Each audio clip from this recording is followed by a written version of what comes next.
and go.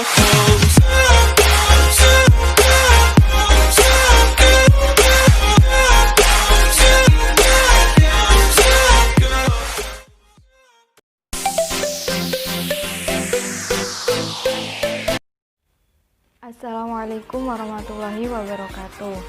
Kami kelompok 5 akan mempresentasikan materi mengenai sistem Among, pramuka siaga, dan pramuka penggalang yang akan dipresentasikan oleh Elma Lailasari, NIM T2017-4001, dan Faikotur Rofiko, NIM T2017-4009, Hidayatur Rahmah, NIM T2017-4035, dan Ida Khairunisa, NIM T2017-4043. Nama saya Elma Lailasari, NIM T2017-4001. Sebelum presentasi kita mulai, di sini saya akan menyanyikan lagu pramuka yaitu Gembira Berkumpul.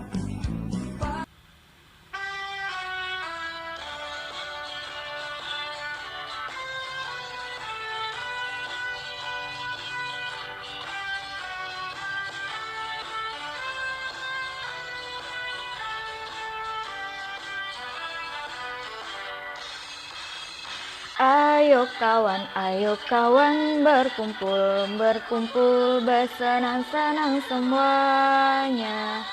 Jangan segan bersama, bersama bernyanyi bergembira. Tepuk tangan, tepuk tangan, tepuk tangan, tepuk tangan, tepuk tangan, bergembira. Sekali lagi, sekali lagi, sekali lagi, sekali lagi, tepuk tangan, kita mau bergembira. Di sini saya akan menjelaskan mengenai sistem Among pada pendidikan kepramukaan. Kata Among artinya adalah pengasuh, memelihara, atau menjaga. Orang yang melakukan sistem Among ini dinamakan Pamong. Sistem Among merupakan sistem pendidikan yang dilaksanakan dengan cara memberikan kebebasan kepada peserta didik untuk dapat bergerak dan bertindak secara leluasa dengan sebisa mungkin, menghindari unsur-unsur perintah, keharusan, dan paksaan. Sistem Among dipilih untuk menumbuhkan rasa percaya diri, kreativitas, dan aktivitas sesuai dengan aspirasi peserta didik. Sistem Among dalam pendidikan kepramukaan merupakan hasil pemikiran dari Raden Mas Suwardi Suryaningrat atau dikenal sebagai Ki Hajar Dewantara, Bapak Pendidikan dan pendiri Perguruan Taman Siswa. Ki Hajar Dewantara adalah Menteri Pendidikan pada Kabinet RI pertama. Beliau lahir pada tanggal 2 Mei 1889 dan wafat pada tanggal 28 April 1959.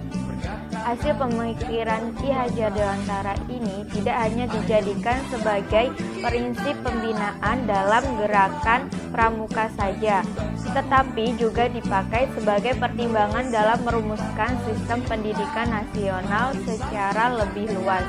Sistem Among diwajibkan pembina pramuka untuk melaksanakan prinsip-prinsip kepemimpinan sebagai berikut. Nah, yang pertama, ngerso sung tulodo, artinya di depan menjadi teladan.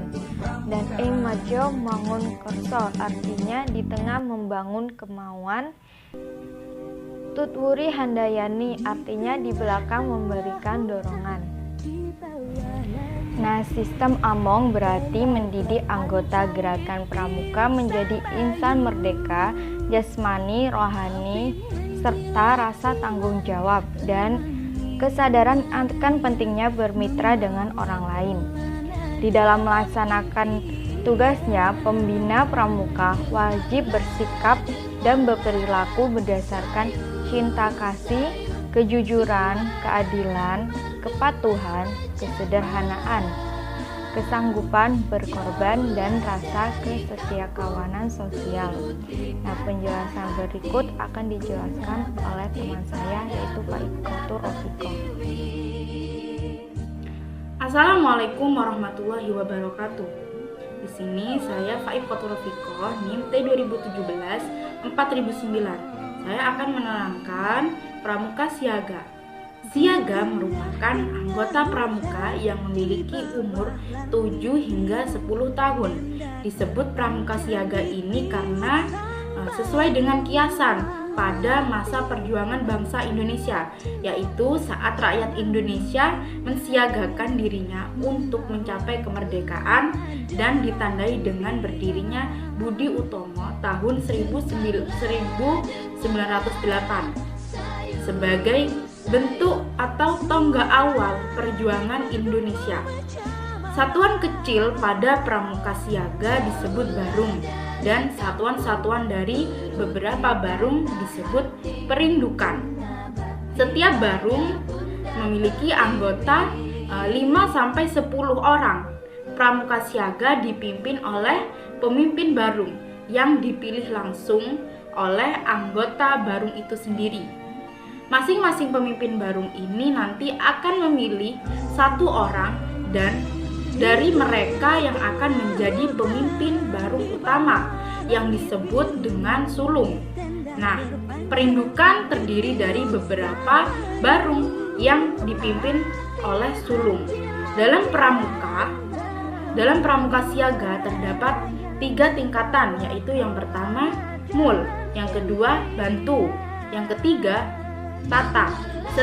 Setiap anggota barung yang sudah menyelesaikan SKU atau syarat kecakapan umum berhak mengenakan TKU atau tanda kecakapan umum sesuai tingkatannya yang dikenakan pada lengan baju sebelah kiri di bawah tanda barung berwarna hijau. Yang selanjutnya yaitu kode kehormatan Pramuka Siaga. Yang pertama yaitu janji Dwi Satya yang berbunyi, demi kehormatanku, aku berjanji akan bersungguh-sungguh menjalankan kewajibanku kepada Tuhan Yang Maha Esa, Negara Republik Indonesia, dan menurut aturan keluarga dan setiap hari berbuat baik. Nah, yang kedua yaitu ketentuan moral yang disebut dengan Dwi Dharma yang berbunyi, siaga patuh pada ayah dan bunda, siaga berani dan tak putus asa. Yang selanjutnya yaitu materi Pramuka Siaga. Nah, materi latihan Pramuka Siaga merupakan sekumpulan standar kompetensi yang wajib dipenuhi atau dipatuhi oleh setiap anggota Pramuka Siaga. Materi-materi ini disiapkan dalam latihan pramuka yang diolah dengan sebuah permainan. Materi yang dibungkus pada bentuk permainan ini mengandung unsur pendidikan serta nyanyian yang menarik dan menyenangkan. Pelaksanaannya, materi latihan pramuka diharapkan memiliki sifat modern dan bermanfaat serta taat pada asas-asas. Nah, yang selanjutnya yaitu area pengembangan sosial. Yang pertama, Pramuka Siaga Mula, yaitu mengenal anggota keluarga, teman dalam satu barung, dan mengenal teman satu perindukan. Nah, yang kedua yaitu Pramuka Siaga Bantu, yaitu mengenal lingkungan dan mengetahui aturan-aturan sosial yang berlaku di lingkungannya. Nah, yang ketiga yaitu Pramuka Siaga Tata, yaitu taat pada aturan sosial yang berlaku di lingkungan serta melaksanakan tugas yang diberikan dengan penuh tanggung jawab. Nah, yang selanjutnya yaitu area pengembangan intelektual. Nah, yang pertama Pramuka Siaga Mula, yaitu mengenal pengetahuan, teknologi, dan keterampilan kepramukaan dengan baik. Nah, yang kedua yaitu Pramuka Siaga Bantu, Nah, yaitu bisa melaksanakan pengetahuan, teknologi, dan keterampilan kepramukaan serta dapat memanfaatkannya. Nah, yang ketiga yaitu pramuka siaga tata. Yaitu bisa menceritakan pengetahuan dan teknologi serta keterampilan kepramukaan yang dimiliki pada Barung dan perindukan permainan pramuka siaga.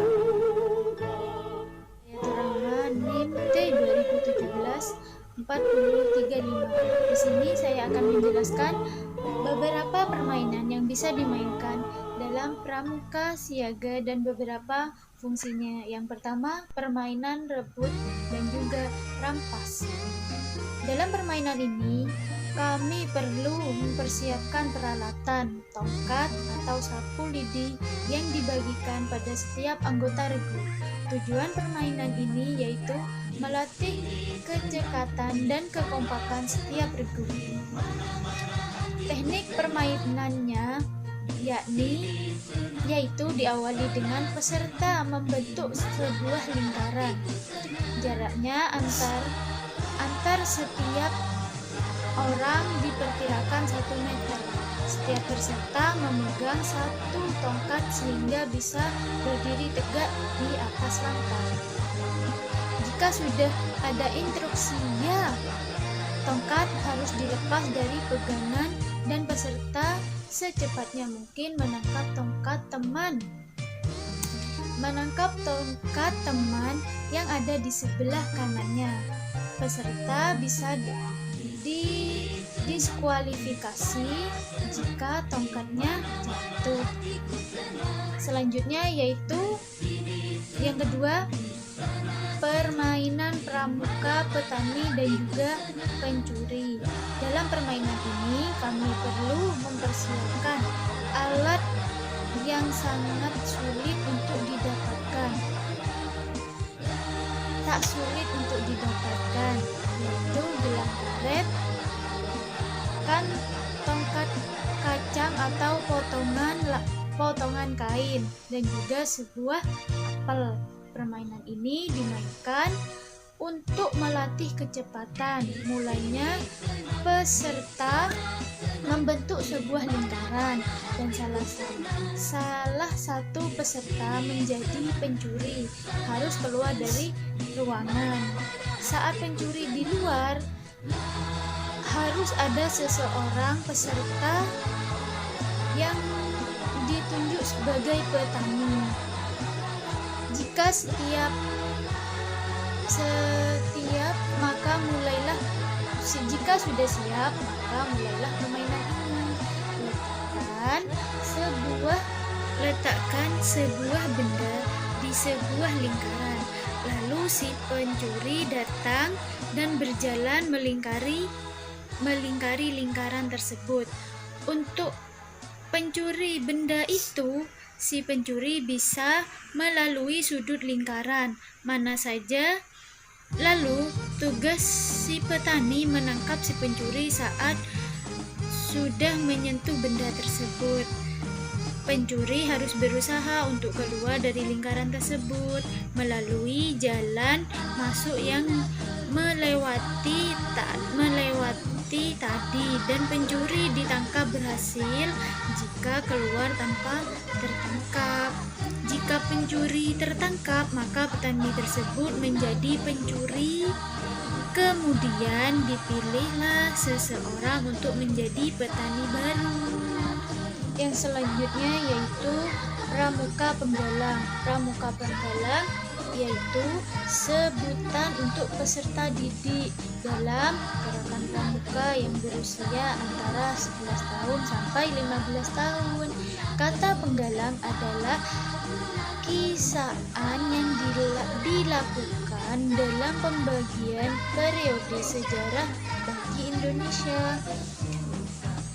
Bangsa Indonesia mulai dari masa persaingan nasional yang diawali sejak berdirinya organisasi Budi Utomo, yaitu pada tanggal 2 Mei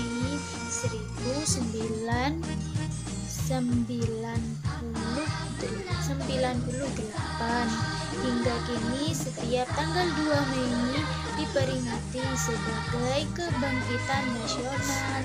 Dilanjutkan masa persatuan dimulai sejak Sumpah Pemuda, yaitu tanggal 28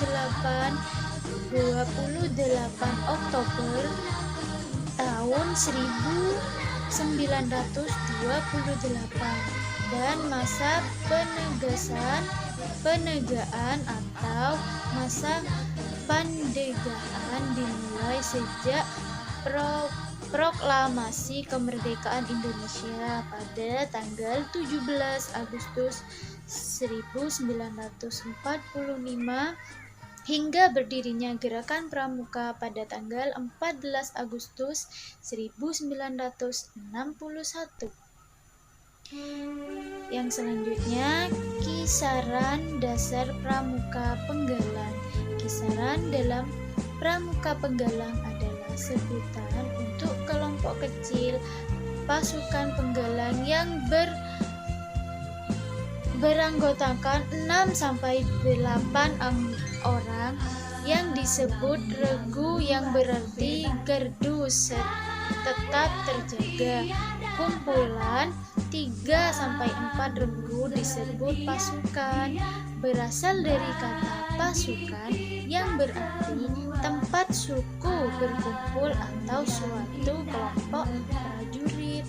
Sedangkan kehidupan pramuka penggalang dikiaskan sebagai penjelajahan di wilayah baru dengan teman sebaya. Tanda kecakapan umum tingkat penggalang terbentuk V dengan sisi pendek 1,3 cm dan sisi panjang kaki 4,5 cm dan kedua kaki membentuk sudut 120 derajat berwarna dasar merah. Panjang kaki-kaki pada huruf V lurus dengan gambar mayang berurai berwarna putih di dalamnya.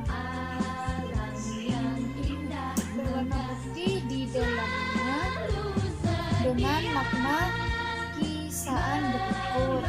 Mayang terurai bertangkai 3 buah menggambarkan bunga yang sudah mulai berkembang, indah dan juga menarik,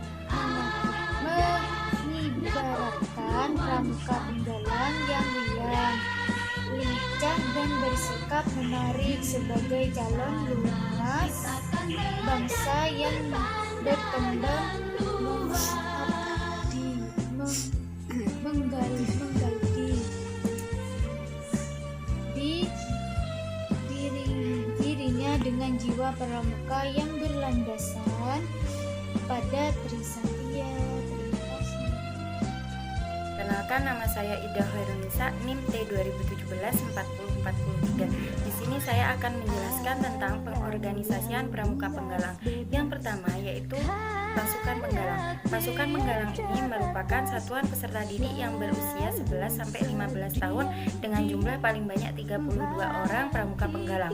Satuan terkecil penggalang ini disebut sebagai regu yang terdiri dari 6-8 orang pramuka penggalang. Pembentukan regu ini dilakukan oleh pramuka penggalang sesuai dengan keinginannya. Setiap regu memakai nama regu yang dipilih sendiri oleh anggota regu. Yang kedua yaitu pemimpin pramuka penggalang. Pemimpin regu ini dipilih oleh dan dari regunya dan biasa disebut sebagai pintu. Pemimpin regu menunjuk wakil pemimpin regu dari anggota regunya yang disebut sebagai wapinru. Jabatan pintu ini dilakukan secara bergiliran dan para pintu memilih salah seorang di antara pintu sebagai pemimpin regu utama yang disebut sebagai pratama.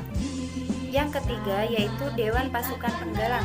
Nah, Dewan Pasukan Penggalang ini terdiri atas para pinru, para wapinru, pratama, pembina pramuka penggalang, dan para pembantu pembina pramuka penggalang. Yang keempat yaitu Dewan Kehormatan. Dewan Kehormatan ini bersidang bila terjadi peristiwa yang menyangkut tugas Dewan. Dan Dewan Kehormatan ini terdiri atas para pinru, para wapinru, pembina penggalang, dan para pembantu pembina penggalang. Yang kelima yaitu Majelis Penggalang. Majelis Penggalang ini diketuai oleh pramuka penggalang yang dipilih langsung oleh seluruh anggota di awal pertemuan dan dipandu oleh pratama. Kemudian ketua majelis terpilih diperkenankan menjadi majelis penggalang dan memilih sekretarisnya. Yang keenam yaitu kegiatan kepramukaan penggalang. Yang pertama sistem bergu, yang kedua kesempatan untuk mengetahui dan memilih apa yang mereka butuhkan, kesempatan mempelajarinya secara praktis bukan teoritis. Yang ketiga syarat kecakapan umum, yang keempat syarat kecakapan khusus, dan yang terakhir kegiatan di alam terbuka. Terima kasih, selanjutnya saya serahkan kepada moderator. Sekian presentasi dari kami kelompok 5. Apabila ada kekurangan dan kesalahan dari penyampaian maupun studi materi, kami mohon maaf yang sebesar-besarnya. Wassalamualaikum warahmatullahi wabarakatuh.